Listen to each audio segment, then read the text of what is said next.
Bien, bonsoir à toutes et à tous. Merci pour votre présence. Je déclare la séance ouverte et je passe la parole à Madame Moscar, qui est désignée secrétaire de séance. Bonsoir, je vais donc procéder à l'appel. Dominique Gantier. Présent. Claude Delval. Présent. Laurent Deblos. Présent. Anne Mazurel. Donc, J'ai excusez-moi. une procuration pour elle. Tout à fait. J'ai le document, merci. Hervé Viplier. Présent. Marie-Laure Elossi. Présent. Christian Gantier. Présent. Francis Lefebvre. Présent. Gisèle Coteau-Fromentel. Elvise Boyer. J'ai aussi un document. Elle est représentée par Dominique. Tout à fait. Patrick Vandrièche. Présent. Lionel Prats. Présent. Nathalie Bourbonne. Présente. Patricia Van Rumbeck. Présente. Delphine Rusca. Présente. Manon Lenain. Présente. Jean Crespel. Présent. Philippe Six. Présent. Claire Delory. Présente. Sébastien Boquillon. Présent. Valentin Dutoit. Absent. Nicolas Marchand. Présent. Bruno Foucard. Présent. Je vous remercie.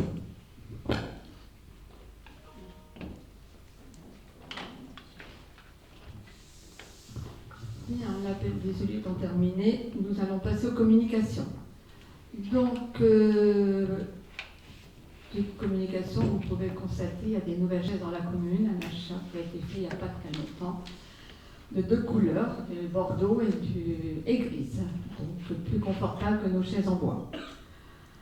Alors, ensuite, dans le cadre des manifestations municipales prochainement, nous avons la nuit des bibliothèques qui aura lieu la semaine prochaine, du 13 et 14 octobre, oui. Ensuite, nous avons les belles sorties. Alors, pour les belles sorties, pour certains, vous avez peut-être pu le voir, on avait un spectacle qui était prévu le 21 novembre.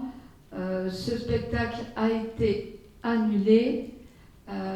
Parce que l'une des comédiennes étant souffrante ne pouvait vraiment pas se présenter pour ce spectacle. Donc ça a été remplacé par un autre, toujours un spectacle qui s'adresse aux enfants à partir de 7 ans. C'est un spectacle de clown et qu'on garde la même date, c'est-à-dire le 21 novembre, ici à la salle des fêtes.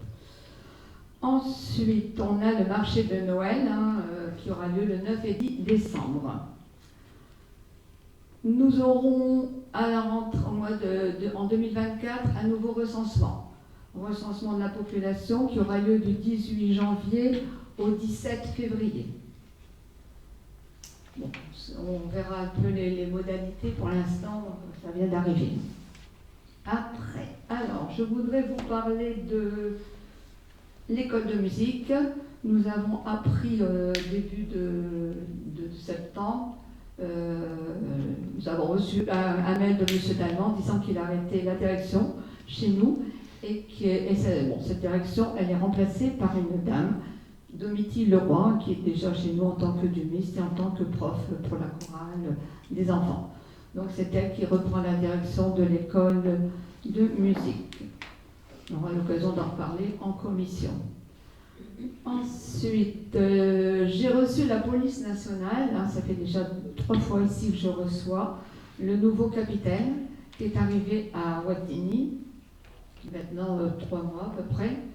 Donc je l'ai revu il n'y a pas très longtemps et je vous signale que j'ai fait une demande de contrôle. Des contrôles que nous, élus, nous allons effectuer comme on l'a déjà fait, contrôle de poids lourd, mais aussi contrôle de vitesse. Donc, ce n'est pas le même service qui fait poids lourd et qui fait vitesse. Mais il y aura des contrôles qui vont reprendre, puisque c'était tout au moins pour la vitesse. Les poids lourds également, parce que depuis quelque temps, tout le monde a pu le constater, on a des poids lourds qui nous viennent de partout, qui nous viennent de toutes les entrées de la commune. Des poids lourds de plus de 3,5 tonnes, alors que on est aussi des 12 tonnes. Je ne suis pas spécialiste de poids lourds, mais 38 tonnes, souvent. 38 tonnes, voilà, qui restent coincés dans les rues du plan coin. Donc ça devient vraiment pénible. Et là, j'ai demandé aussi à ce qu'on vienne faire des contrôles sur ces camions qui passent en permanence. Alors certains se perdent avec leur GPS. c'est ce qui nous a été dit. Mais bon, là, j'ai remis en place l'arrêté, qui était déjà valable, mais remis en place cet arrêté qui soit bien clair, interdisant tous les camions de plus de 3,5 tonnes dans la commune, sauf bien entendu des cercles locales. On a Sion et Vitz. De la même manière que depuis quelques temps, et j'en ai fait la remarque il n'y a pas très longtemps, et c'est tout récent encore la semaine dernière, à madame la chargée de communication, à chez Vitz. Depuis plusieurs mois, les camions Vitz circulent le matin chez nous. Entre 5h, alors 5h, 5h30, jusqu'à. Bon, il démarre à 5h, 5h30. Or, l'arrêté stipule 7h. Donc j'ai demandé à Vitz, à la société, de faire respecter cet arrêté, parce que ça devient désagréable. Alors bien, on profite, on sait qu'il n'y a personne qui contrôle, alors on y va. Bon, moi j'ai des citoyens ici dans la commune qui habitent rue Guy Moquet, rue du Général de Gaulle, qui s'en plaignent. Et même Jean Jaurès, puisqu'il continue sur la rue Jean Jaurès. Donc il y a un arrêté, il faudrait peut-être quand même qu'il soit respecté. La circulation, c'est camion 7h, 17h. Bon, voilà pour ce qui est de la police nationale. Donc sachez qu'il y aura des contrôles. On le mettra sur les panneaux lumineux. Pendant les jours, vous verrez si vous êtes pris. C'est du 30 à l'heure. On peut préciser qu'il n'y aura aucune tolérance au-dessus de 30 km/h. Oui, ça c'est certain, c'est ce que j'ai demandé, c'est 30 km/h. Pourcentage au-dessus, mais je sais pas. Oui, et c'est 5%. Mais bon, ça veut dire que dès que c'est 40, vous êtes pris. Bien, après, rappel aussi aux élus de passer de temps en temps vider leurs bannettes.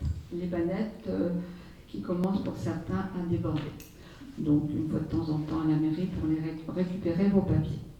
Voilà pour ce qui me concerne. Je vais passer maintenant la parole à M. Viplier dans le cadre des communications. Il va vous parler de l'Église. Bonsoir messieurs, moi ce que je voulais parler c'est surtout que vous avez dû constater, du moins pour les gens qui passent suffisamment souvent en face et qui vont à la boulangerie ou qui vont simplement prier, que l'église d'Antoine était fermée. Alors ceci s'est passé après avoir constaté visuellement la dangerosité du bâtiment, notamment à l'entrée et au milieu de celle-ci. Il y a le plâtre qui commence à tomber, il y a des choses qui sont dangereuses, donc on s'est senti obligé de fermer pour des questions de sécurité. On ne voudrait pas qu'il y ait des personnes qui soient blessées. Alors, ces dégradations sont dues sont dues à une toiture qui est très fortement dégradée. Alors, il y a des tuiles manquantes, la plupart de celles-ci n'ont plus de talons, ce qu'on appelle dans une tuile, c'est-à-dire que c'est la seule chose qui tient la tuile sur un toit, et donc elles ne peuvent plus être remplacées. Et de toutes les façons, les lithos qui tiennent, en théorie, ces pierres sont complètement pourries. Donc voilà. Alors il me semble, moi je me suis renseigné, si quelqu'un dans la salle connaît mieux que moi je me suis renseigné, mais il semblerait que cette toiture n'a jamais été refaite. Vrai, faux, je ne sais pas. Donc ce qui voudrait dire que c'est une toiture qui a plus d'un siècle. Bon, je suis un peu surpris parce que tout le monde sait, enfin du moins moi je le sais, donc beaucoup doivent le savoir, que je veux dire, une durée de vie d'une toiture de tuiles, c'est en règle générale une quarantaine d'années, 45 ans, mais bon, ça ne va jamais au-delà. Si ça fait un siècle, c'est énorme, donc voilà, c'est un peu surprenant. Ceci étant, pardon oui. À la mairie, il y avait le diagnostic de M. Stopin qui était l'architecte du patrimoine. Donc, tout à fait. Logiquement, tout à fait. La réponse, elle peut être dedans. Oui, sauf qu'on ne parle pas de... Sinon, il faut prendre contact avec M. Stopin. Oui, non, mais c'est déjà fait, rassure-toi. Non, mais on avance aussi, t'inquiète pas.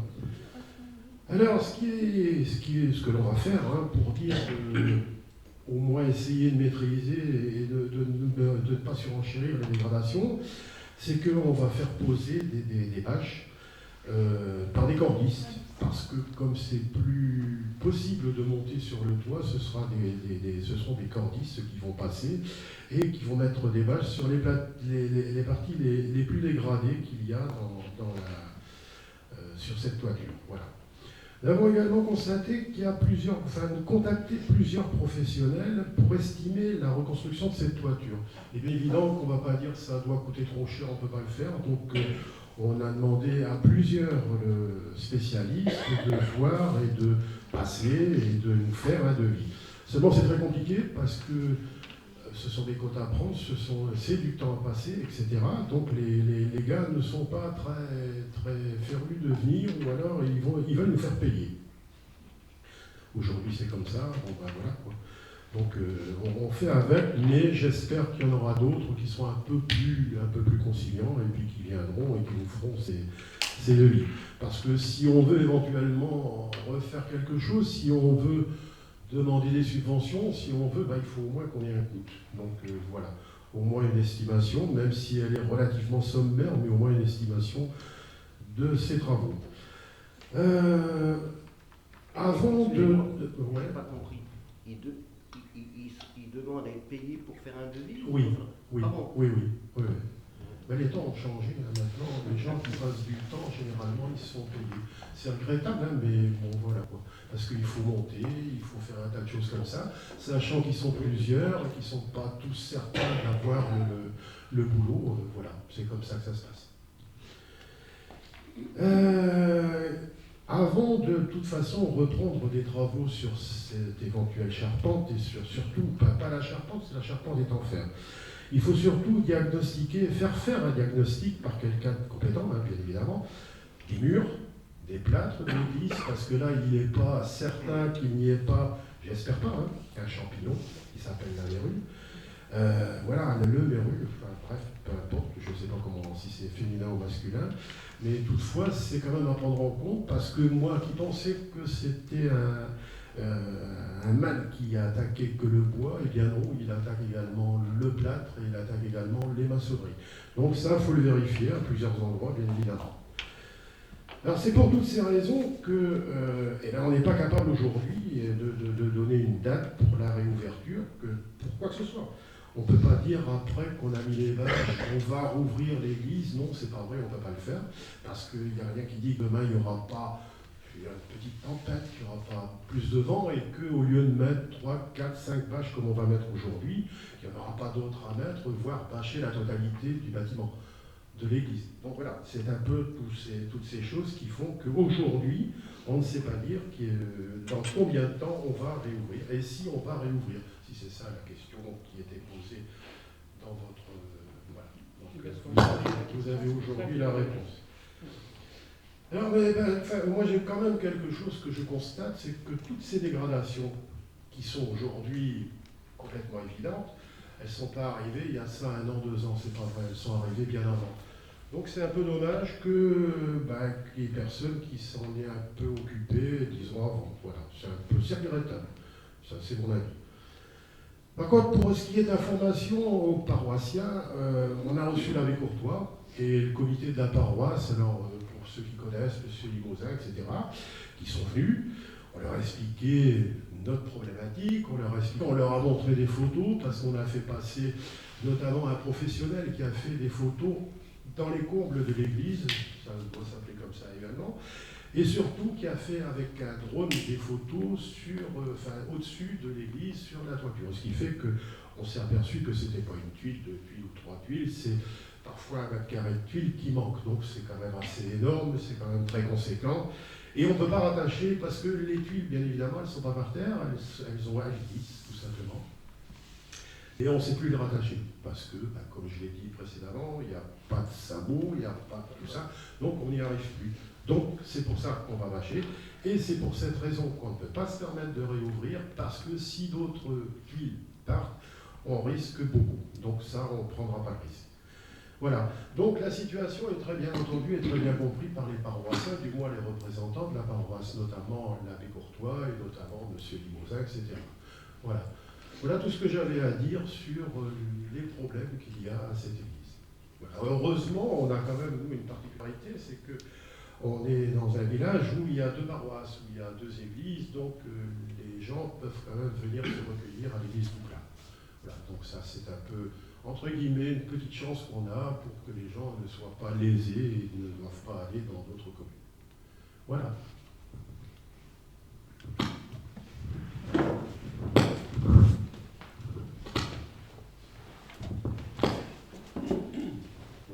J'allais faire une petite observation.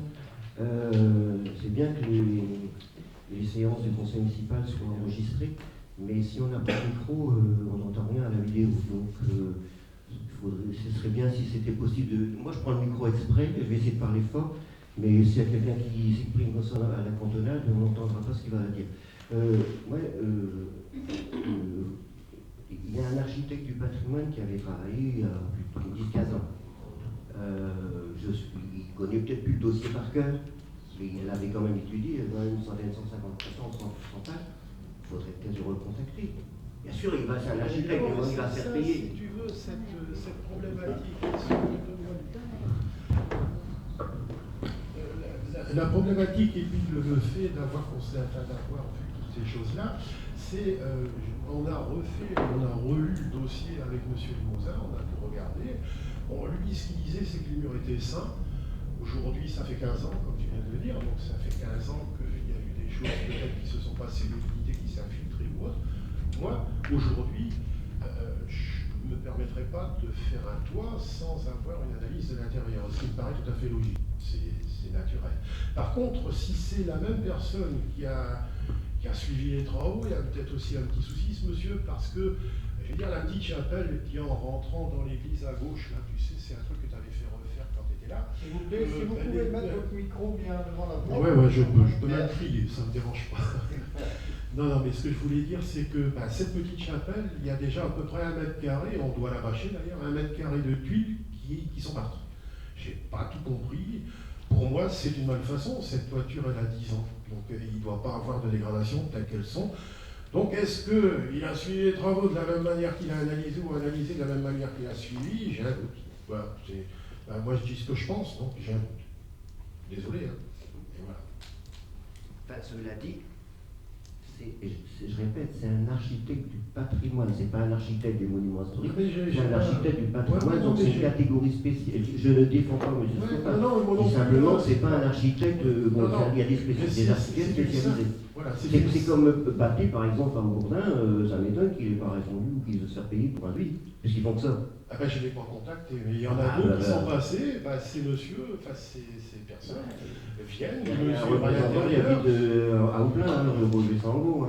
Tu lui demanderas de faire une église et tu verras ce qu'il va te répondre.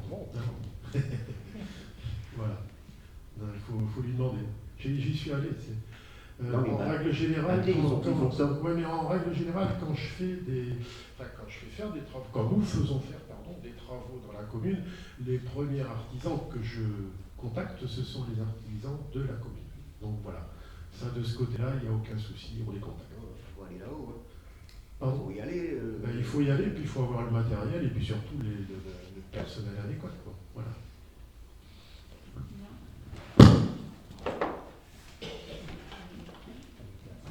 Je vais passer maintenant la parole à M.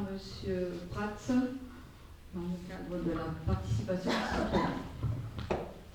2 petites secondes, je voulais dire, j'ai reçu, mais je n'avais pas regardé mon portable, M. Dutoit qui s'excuse pour le mettre sur le PV. Merci.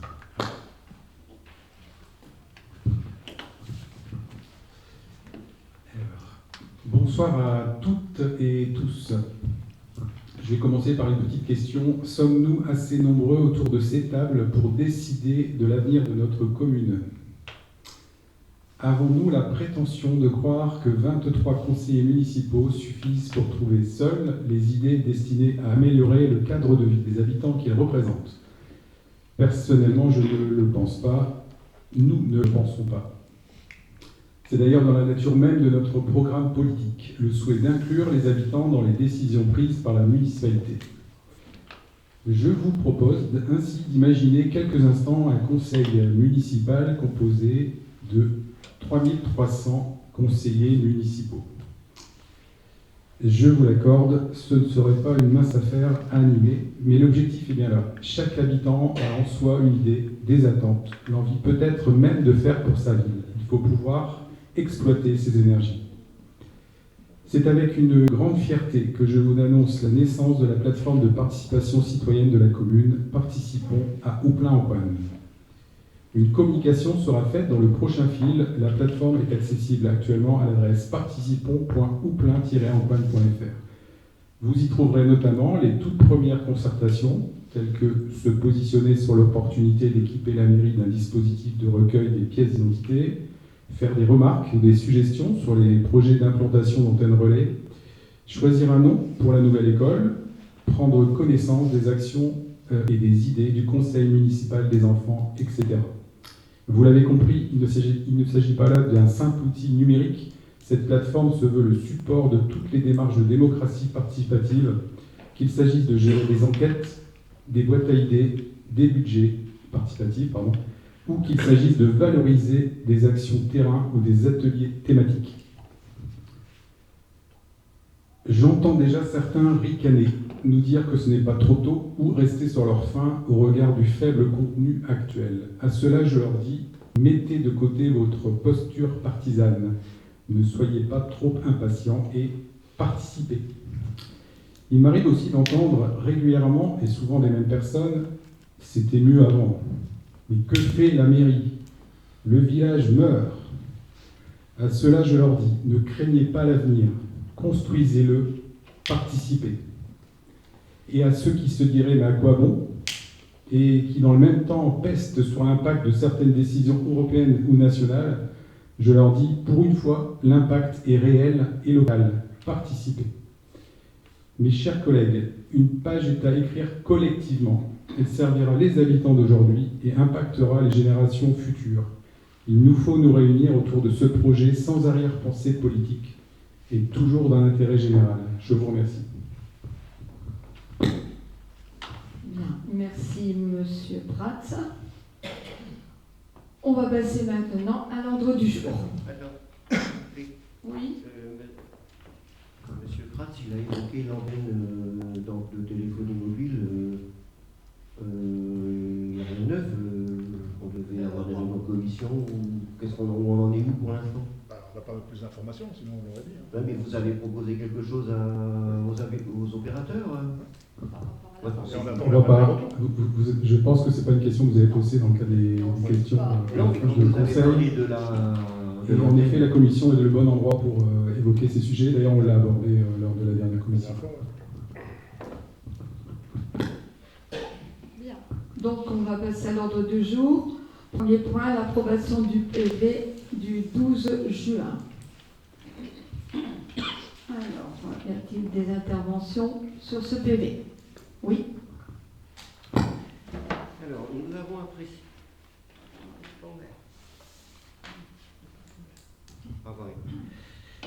Nous avons apprécié que les coordonnées et le montant des marchés passés pour la nouvelle école, ainsi que les statistiques sur la délinquance soient joints au procès-verbal, même si ces statistiques sont limitées au seul mois d'avril 2023. Nous aurions donc pu l'approuver, mais s'agissant du chantier de l'école, le montant du tableau fourni donne 4 973 000 € hors taxes, soit 5 967 TTC. Or, la dernière délibération adoptée le 31 janvier sur le sujet indique un montant de travaux de 4,5 millions hors taxes qui est bon. Par contre, il y a une autorisation de programme de 6 127 000 €. Donc, d'un côté, il y a 6 127 000, là, le total du tableau, c'est 5 968 000 € TTC, ce qui a une différence de 160 000 €. Donc nous, on souhaiterait savoir pourquoi il y a une différence de 130 000 €. Par ailleurs, nous aurions aimé que les noms des assistants à maîtrise d'ouvrage, contrôleurs techniques et coordonnateurs sécurité soient précisés. Enfin, nous aurions aimé avoir le tableau de la partie recette de ce projet d'école, de cette école en cours de construction. Sur le comité technique paritaire, donc nous vous ayons fait remarquer qu'a priori, c'était le centre de gestion de la fonction publique territoriale qui était compétent. Le procès-verbal dit que le centre de gestion est informé, sauf que nous, le centre de gestion, il nous a répondu qu'apparemment la mairie n'a pas effectué sa déclaration des effectifs en 2022, et donc nous vous conseillons de clarifier les choses auprès du centre de gestion rapidement, pour éviter que toutes les décisions prises en matière de personnel soient déclarées nulles et non avenues. Par ailleurs, encore une fois, certaines remarques que nous avons formulées n'ont pas été reprises au procès-verbal. Par exemple, concernant notre remarque sur l'emploi d'un saisonnier sur Cap Territorial où le lieu de travail était indiqué sur Péranchy. Notre remarque sur la réserve inscrite sur le garage Peugeot rue Jean Jaurès au lieu de la rue Roger Salengro. Vous aviez dit que vous acceptiez notre remarque, mais elle n'a pas été non plus reprise dans le procès-verbal et dans la délibération qui est envoyée en préfecture. Donc, à l'enquête publique, c'est toujours marqué rue Jean Jaurès au lieu de rue Roger Salengro. De même, les explications concernant notre amendement sur le +3 ont été réduites à la portion contenue, comme nos explications concernant notre vote contre le fonds de concours de la MEL sur l'école. Et enfin, s'agissant de la haie sur la place Auguste-Désiré Serrier, tant M. Vivier que Mme la maire m'avaient promis que ce procès-verbal mentionnerait clairement que personne n'accéderait directement sur le parking à ce niveau. Or, ceci n'est pas indiqué dans le procès-verbal. Par ailleurs, je vous invite à vérifier l'affirmation retranscrite des propos de M. Gantier concernant l'école de musique, suivant lesquels je lis ce qui est marqué dans le procès-verbal. Il rappelle que la charge communale pour un élève est aujourd'hui de 2 400 € contre 1 700 auparavant. Nous, on se demande si ce n'est pas le contraire, puisque vous dites que vous avez fait des économies, et là on a l'air de dire que ça coûte plus cher aujourd'hui que ça coûtait avant de l'arrivée. Donc il y a peut-être une erreur, on vous invite à vérifier. Enfin, s'agissant de la partie du jardin du presbytère qui aurait été régularisée, moi j'ai été vérifié au cadastre, on ne l'avait pas vu. Ça se fait jamais du jour au lendemain, il faut d'abord que ça passe aux hypothèques. Tu le sais très bien. Ça. Ok. Donc bon, j'avais parlé de l'antenne, bon. J'ai une petite question, je veux bien mettre que ce n'est pas tout à fait dans le compte-rendu, dans le procès-verbal. J'ai une question principe. Le 14 juillet, Mme Mazurel a expliqué que le conseil municipal accordait une gratification, mais là, du travail. Je ne suis pas contre. Et la seule chose, c'est que je n'ai pas trouvé de délibération. Donc, il y a eu une déclaration en 2022, mais qui n'a pas dit que c'était pour l'ensemble du mandat. Donc, est-ce que le percepteur, je ne sais pas comment il a pu payer, je ne le mets pas en cause, mais faire attention à ce genre de choses. Voilà, c'est tout. Bien évidemment, j'ai oublié de dire que, vu ce que je viens de dire, nous n'approuvons pas le procès-verbal. Bien, bah écoutez, j'ai pris vos remarques, hein, voilà. Je note que de toute façon, quel que soit ce que l'on fera, vous ne serez jamais satisfait. Bon, on fonctionne comme ça, et ce sera comme ça jusqu'à la fin du mandat. Voilà, donc on le met au vote. Qui est contre? Qui s'abstient? Qui est pour? Je vous remercie. Nous allons passer maintenant à la délibération numéro 2 qui concerne la création d'un poste d'agent de surveillance de la voie publique, un ASVP, dans le cadre du dispositif Parcours Emploi Compétences. Comme ça a été évoqué lors de la dernière commission de M. Vipier, nous avons procédé au recrutement d'une personne qui doit arriver après la validation, bien sûr, de cette délibération. Donc, c'est un contrat qui ASVP, c'est une durée de 12 mois qui peut être renouvelée 6 mois minimum, mais une durée maximale de 2 ans. Donc, cette personne, elle rentre dans les contrats PEC. Voilà, donc elle devrait pouvoir arriver, si vous en êtes d'accord, la semaine prochaine. Donc l'agent recruté sur cet emploi, si vous avez bien des lignes, mais je lis pour la population, pourra aider le service de police municipale en assurant par exemple la surveillance du stationnement des véhicules, en vérifiant les commodités de passage, en assurant la sécurité des élèves aux abords des écoles, et en accueillant et en renseignant le public. Voilà, donc il aura un statut pas de police municipale, mais d'agent. Il pourra même mettre certaines contraventions. Oui. Voilà, donc je crois que c'était la demande aussi de pas mal de la population, des élus également, de remettre en place non pas aujourd'hui un policier municipal, mais un ASPP qui sera quand même là, en plus de Madame Mandiot, qui est actuellement sur la commune. Voilà, donc je vais demander s'il y a des interventions sur ce sujet. Oui, allez-y, Monsieur Vauquillon. Alors, comme j'avais dit lors de la commission, pour moi c'est une avancée qui est positive. J'espère juste que la personne restera le temps qui lui est imparti. C'est-à-dire le temps. Comment je vais dire, les 12 mois, là, plus 6 mois. Si on oui, avant que la personne veuille partir. Oui, bien sûr. Mais le but, c'est qu'elle reste. Hein, et comme vous avez dit en commission, pour moi, c'est une avancée. Et si ça se passe bien, c'est... Oui, c'est ce que j'allais dire. Si vraiment la personne posait problème, l'avantage, c'est que l'on peut se séparer de cette personne. On n'est pas engagé tout de suite. Mais si elle est compétente, le but, c'est de la garder.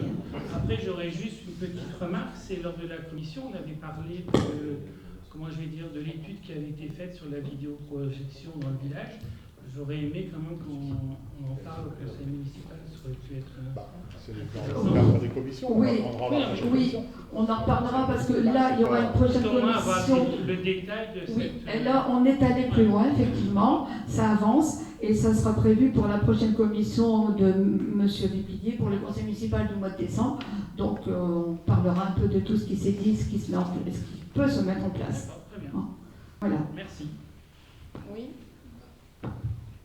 Bon, comme vous avez dit que de toute façon, on ne sera jamais d'accord, moi j'avoue que j'ai entendu tout et son contraire. J'ai repris tous les comptes rendus, les réunions du conseil municipal. Le 31 décembre 2021, M. Gantier indique qu'il a eu une réunion récemment et qu'on a félicité la commune d'avoir 2 policiers municipaux. Le 22 janvier, la municipalité réfléchit à savoir si on remplacera le policier municipal qui est parti. Pourtant, le 24 janvier, Madame la maire s'enorgueillit qu'on lui fasse le compliment souvent que pour une petite commune, avoir une police municipale et de 2 policiers, c'est top. Et M. Gantier rajoute toujours le même jour, l'action municipale est saluée par l'existence d'une police municipale et de la vidéosurveillance. Pourtant, 6 mois après, le 4 juillet, on apprend que la mutualisation avec la police de centre est terminée. Et Madame la maire dit un policier c'est bien, mais pas 2. Monsieur Foucault, oui. On va rester dans la délibération. Non, là, vous êtes en train de faire l'historique avec 100. Non, on est sur une délibération. Le titre, c'est création d'un poste d'agent de surveillance de l'ordre public à SVP dans le cadre du dispositif parcours emploi compétences. Point. Donc, on est sur cette délibération. Non, on ne vous écoute pas sur le sujet du problème de vous voulez créer un poste de SVP, agent de surveillance de la voie publique. Donc il y avait 2 policiers municipaux, vous en avez supprimé un. On vient de dire, là on revient, Monsieur Foucault, on ne vous empêchera pas de parler, c'est pas le but. Simplement, vous avez tendance à, vous aimez ça, c'est de partir dans des diatribes. Là aujourd'hui, qu'est-ce qu'on vous demande? C'est de voter cette délibération ou pas. Si vous n'en êtes pas d'accord, ce genre de discussion, on l'aura en commission. Et le débat que vous êtes en train de faire, on l'a eu en commission. On l'a eu en commission. Donc, non, le micro n'est pas que pour vous. Monsieur Jean, tu veux parler? J'ai une question à poser. Est-ce qu'il faut une formation pour être ASVP? Non. Moi, je n'ai pas besoin de micro. Non.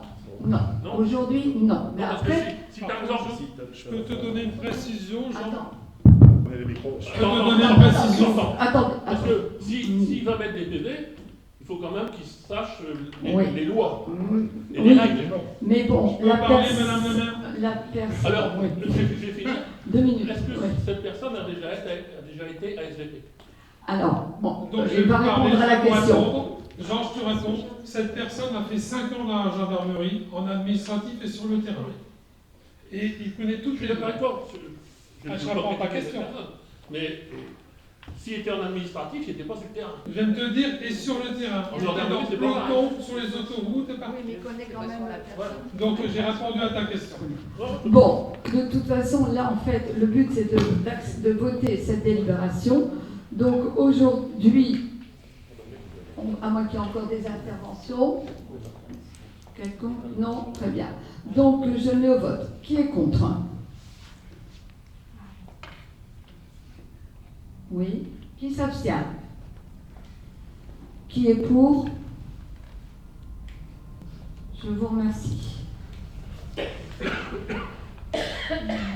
La délibération suivante concerne la subvention à allouer à Histoire d'elle pour la participation au gala de danse. Bon, comme ça avait été échangé en commission aussi, en fait, la personne de l'association, le président de l'association Histoire d'elle, a pris en charge la sonorisation et l'éclairage pour le gala de danse de l'école municipale de danse.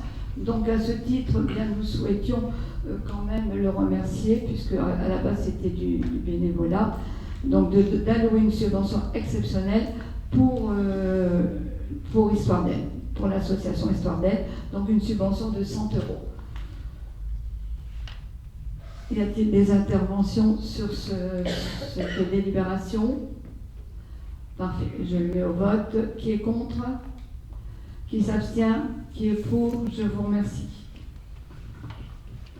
Bon, je vais passer maintenant la parole à Monsieur Deblos pour la délibération numéro 4 concernant le budget primitif, modification de la délibération. Bonsoir mesdames, bonsoir messieurs. Donc cette délibération consiste en la correction d'une erreur qui a été inscrite dans la délibération. Le montant dans le document budgétaire était bon, mais nous avons fait une erreur quand on l'a retranscrit dans cette délib. Donc il y a lieu de corriger le montant tel qu'indiqué dans la délibération. Des interventions sur ça? Moi, je vais juste dire, comme on n'a pas voté le budget en mars, on ne va pas voter cette fois-ci. D'accord.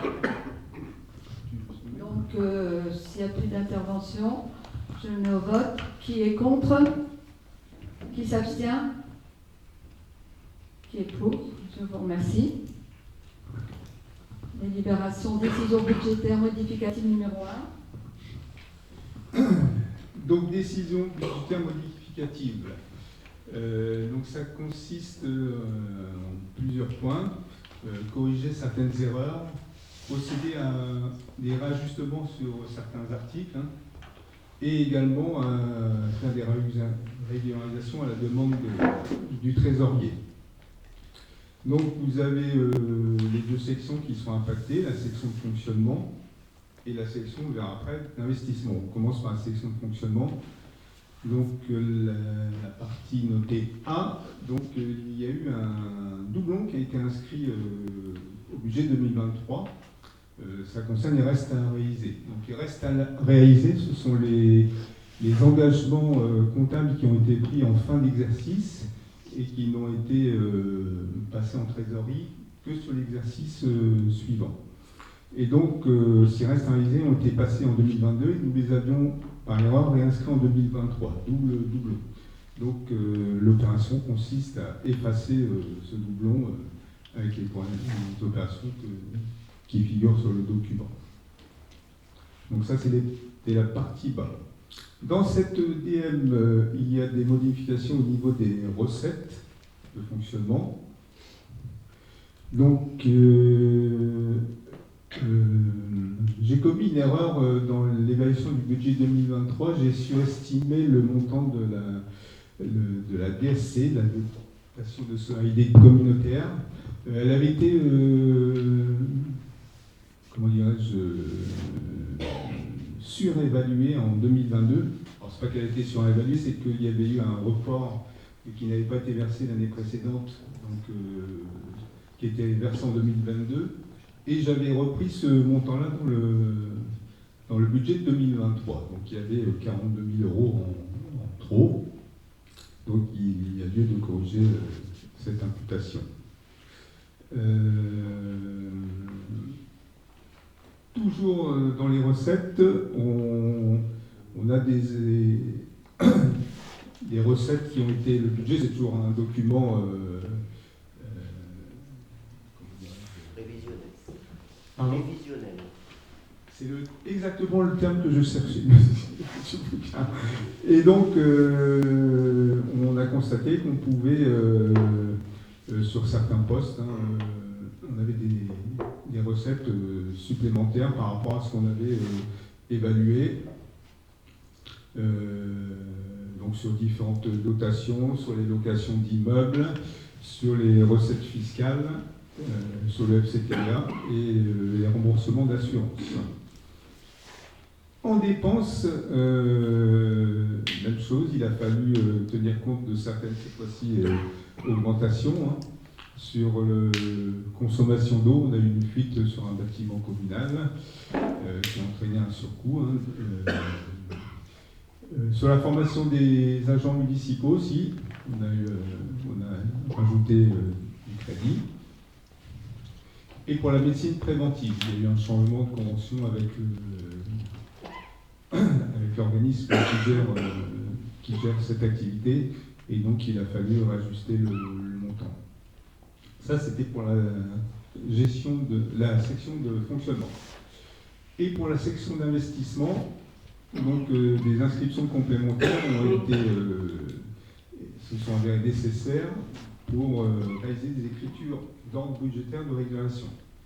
Alors les écritures d'ordre, hein, ce sont des écritures qui ne font l'objet d'aucun flux financier, hein, ce sont des réajustements.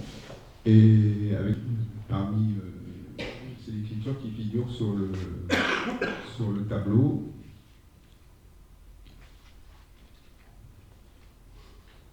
voilà, donc avez-vous des interventions?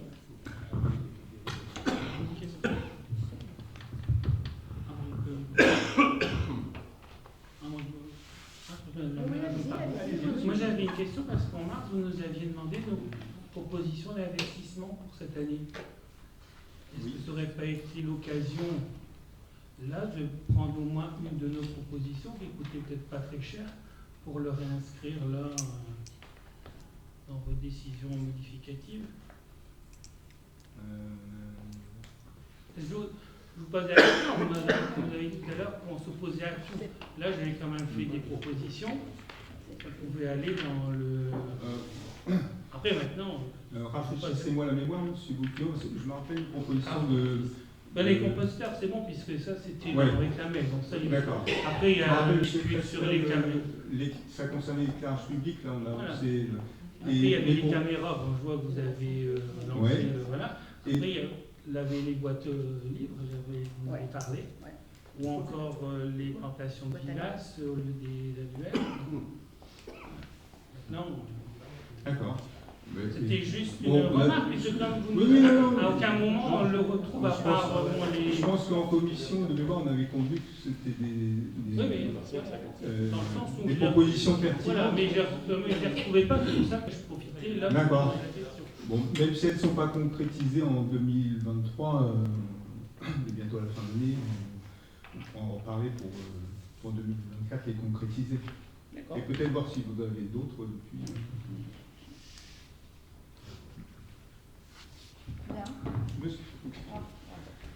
Monsieur Deblot, oui. En commission des finances, et s'agissant de la délibération précédente, vous m'avez flatté en déclarant que vous vous étonniez que je ne m'étais pas aperçu des erreurs.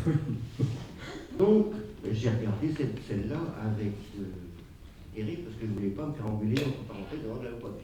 Oh, je vous ai pas engueulé, monsieur. Non, c'est histoire de mettre un peu d'ambiance. Alors, je vais relire un peu. Alors, si j'ai bien compris, les deux premières pages avec des tableaux que j'appellerai jaune et bleu sont censés être repris dans le tableau de la dernière page, le tableau gris. Oui. C'est ce que j'ai cru comprendre. Oui, c'est un récapitulatif. Si je reprends la délibération, donc effectivement, vous dites que la commune est contente de récupérer des recettes fiscales supplémentaires, mais j'ai cru comprendre que les contribuables, en ce moment, ils reçoivent leur feuille d'impôt, ils ne sont pas contents, mais bon. Je ne pense pas, peut-être me trompe, mais je ne pense pas l'avoir dit de cette manière, parce qu'on était contents. Non, c'est moi qui... Ah, d'accord. On peut être content pour que tout le monde, y compris les gens dans l'assistance, soient bien au courant, nous n'avons pas augmenté la part communale, c'est l'État qui a augmenté de 7,1%. Donc effectivement, les gens vont peut-être constater une augmentation sur leur taxe foncière, mais ce n'est pas du fait de la commune. Alors, après, ça engendre une recette supplémentaire pour la commune, hein, ça c'est sûr, et puis, on ne peut pas le nier. Donc après, au milieu de la page 2, juste en dessous du tableau, j'ai eu du mal à comprendre. L'écriture d'ordre au chapitre 40 en investissement d'un montant de 3 758,29. Oui. Si je regarde le tableau au-dessus, il y a 409,80 et 3348, donc ça doit faire les 3700, c'est bon. Il n'y a qu'une seule chose, c'est que c'est 29 et pas 20. Il y a une petite différence, je l'ai vu tout à l'heure, il y a une heure. Hein. D'accord. Donc,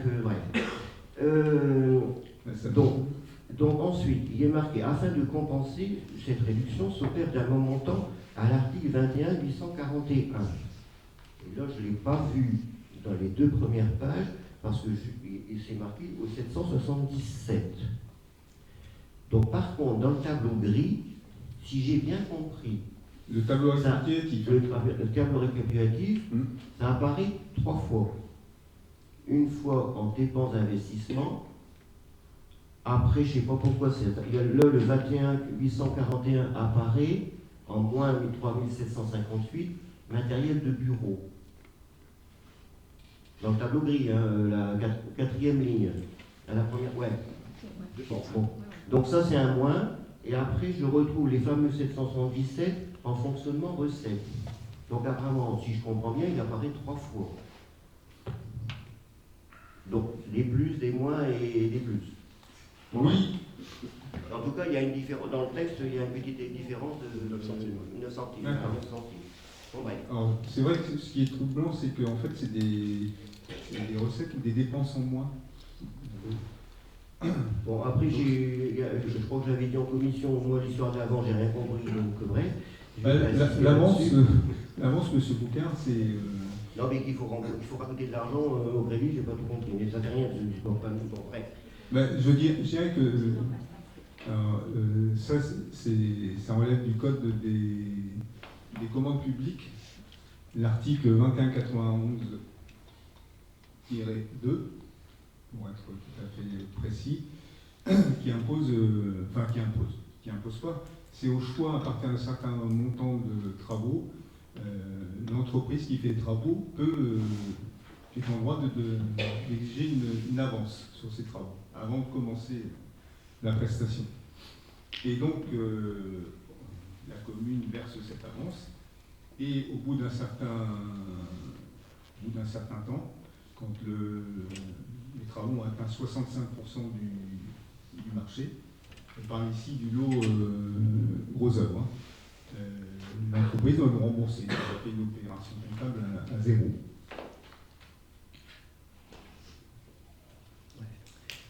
Donc, on avance et on s'est déduit, il ne rembourse pas, mais c'est déduit. On doit rajouter des cris, on doit rajouter un cri. Ça veut dire que le budget il a augmenté d'autant. Ben écoutez, on en parlait cet après-midi justement avec notre DGS ici présente. C'est la règle comptable qui nous impose de faire des plus et des moins plusieurs fois. Je ne vais pas rentrer dans le détail. Et on se disait que c'est compliqué. Il y avait plus simple. Bon, enfin bref. Donc le tableau. Mais ce qu'il faut retenir, c'est que c'est transparent. Ça fait une opération à le tableau gris donc reprend tout ce qui est dans les deux premières pages, sauf qu'effectivement, bon, c'est passé. Il y a 21 000 € de recettes, tant mieux, en remboursement sur rémunération du personnel, qui n'avaient pas été mis dans les premières pages avec les tableaux bleus et jaunes. Et alors, dernière chose que je n'ai pas trop compris. Alors, les 21 000, ils sont où? Les 21 000, ils sont au 74,19 en recettes de fonctionnement dans le tableau gris.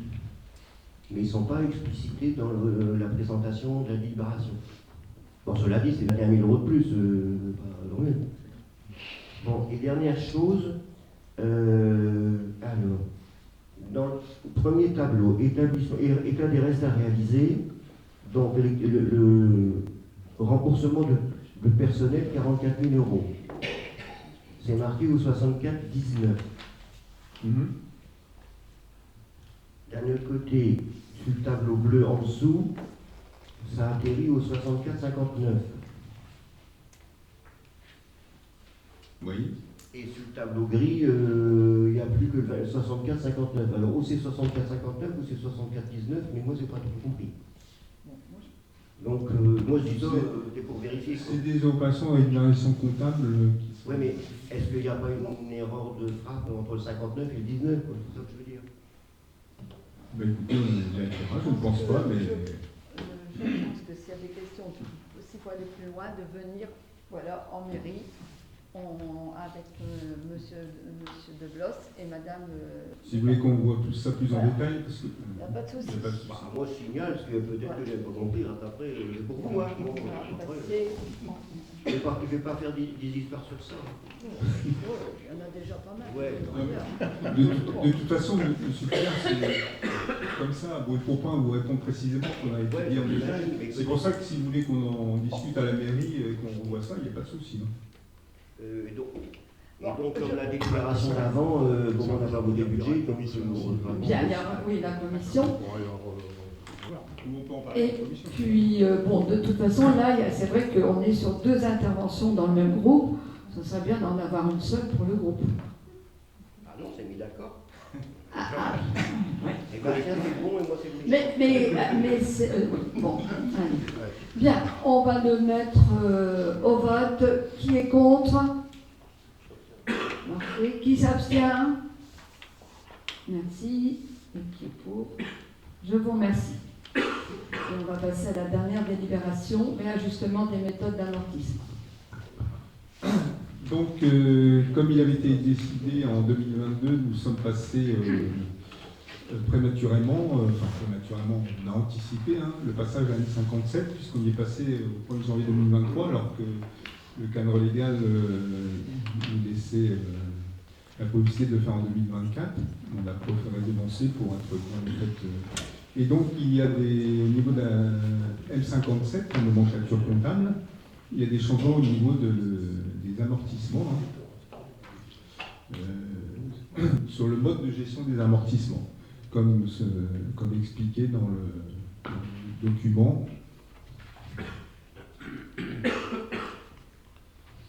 Donc, en fonction du type d'amortissement, il y a des durées qui diffèrent, qui doivent être liées en général à la durée d'utilisation du bien qu'on amortit.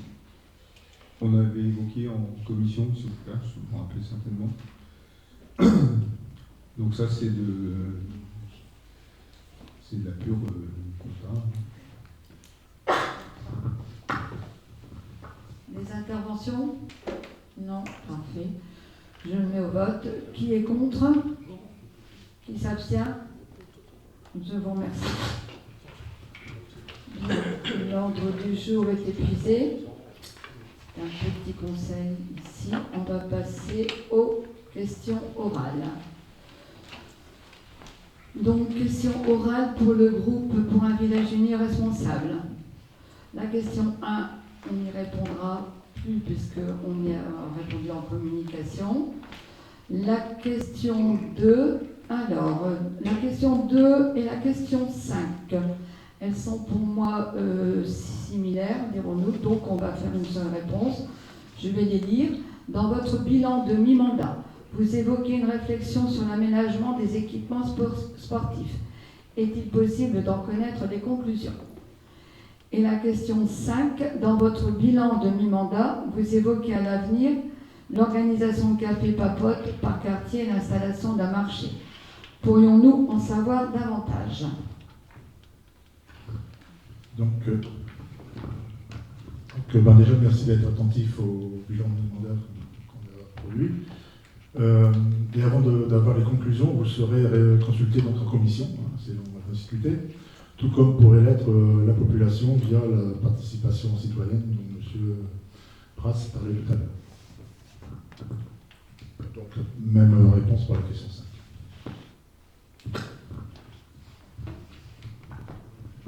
Question 3. Dans le cadre de la convention passée avec l'établissement public foncier sur le garage Peugeot, nous aimerions savoir si les chiffres sont hors taxe ou TTC. Autrement dit, si la commune devra payer 842 000 € hors taxe ou 1 million TTC. Je reprends. Donc, avant de répondre à la question hors taxe ou TTC, Il ne s'agit pas du foncier garage, on pourrait peut-être éviter de citer la marque, mais des unités cadastrales B1803, B1802, B629 et B976, ce qui situe aussi la race, c'est Luxembourg, qui sont donc dans le cadre de la convention avec l'EPF, donc hors taxe, toute taxe. Je pense que vous avez eu le document de la convention, et à l'article 11.2, le prix de cession, tout est indiqué. Donc, on est sur du hors taxe. Et donc, ça veut dire qu'il y aura les 20% en plus après ou pas? On est sur du hors taxe. Il est marqué dans Dans la convention, il est écrit. Il est marqué l'EPF, compte tenu de sa qualité d'assujetti à la TVA, soumet la revente des biens acquis au régime de la TVA applicable au moment de cette revente. La TVA est ajoutée au prix de cession. Donc, nous, on s'est posé la question, c'est si c'était 840 ou s'il n'y avait pas 5% qui allait tomber dessus en plus. Donc, nous, on n'a pas tout compris, c'est pour ça qu'on a posé la question. Donc, c'est hors taxe le prix, les 842 000. La question, c'est hors taxe ou Une cession, c'est hors TVA. Bien. Je vais passer à la question 4. À la suite du conseil municipal du 12 juin, nous vous avions adressé des questions écrites. Pourrions-nous connaître si vous avez l'intention ou pas de nous répondre? Car à ce jour, nous n'avons toujours pas reçu de réponse de votre part. Donc, moi, ce que j'ai à répondre, c'est qu'il y a des commissions et que lors de ces commissions, elles sont là pour débattre des sujets qui les concernent. Donc, ne pas hésiter en questions diverses de les poser et on y répondra avec plaisir. Sinon, vous avez le droit, dans le cadre des séances du conseil municipal, aux questions orales, 5 questions orales, qui est mis dans la limite fixée par le règlement intérieur. Donc, soit posées dans les questions orales, soit en commission, et ce sera avec plaisir qu'on y répondra. Voilà. Je vous remercie. Avant de... J'ai une petite question. Comment? La prochaine séance, non? Ah oui, c'est vrai. Oui. J'ai une toute petite question. Dans le règlement intérieur, il est marqué à l'article 3 qu'en fin d'année, on doit avoir les dates de toutes les réunions du conseil. Alors justement, j'allais vous le donner ici à l'instant. Déjà, la prochaine date, ce sera le 11 décembre. Le lundi 11 décembre. Le prochain conseil municipal. Et puis pour les autres, elles suivront derrière. Donc là, vous avez tous reçu dans vos mails les membres de la commission de contrôle. Tous les 3 ans, il faut revoir cette commission. Donc, on a reçu de la préfecture cette demande. J'ai repositionné les mêmes personnes, pratiquement, on va dire. Forcément, M. Foucard devient titulaire en remplacement de Mme Laubert. Sinon, on a Mme Bourbotte qui est là-dedans également. Ce que je vous propose, c'est qu'avant de partir, forcément, c'est de venir signer ces membres de la commission pour que je puisse les envoyer à la préfecture la semaine prochaine. Je vous remercie. La séance est levée. Bonne soirée à tous.